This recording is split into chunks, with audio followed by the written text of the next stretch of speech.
Salom. Shtukaturka bo'yicha kelisha olmadik. Ajratilgan pul yetmadi. Yana 2 million kerak. To'xtang, qanday qilib?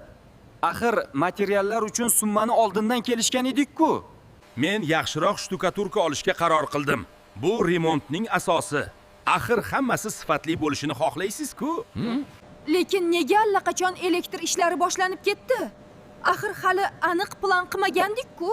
Podsvetka qani? Svet planichi? Sizga bular nimaga kerak o'zi? Bitta lyustra osasiz bo'ldi, hamma shunday qiladi-yu. Nega quvurlar Rexau emas?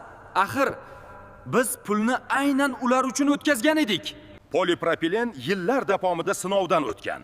Rexau esa qandaydir chetdan kelgan yangilik. Ulardan nima kutishni ham bilmaysiz. Bu yerda nega rozetka gaz plitasi ustida turibdi? U hech kimga xalaqit bermaydi.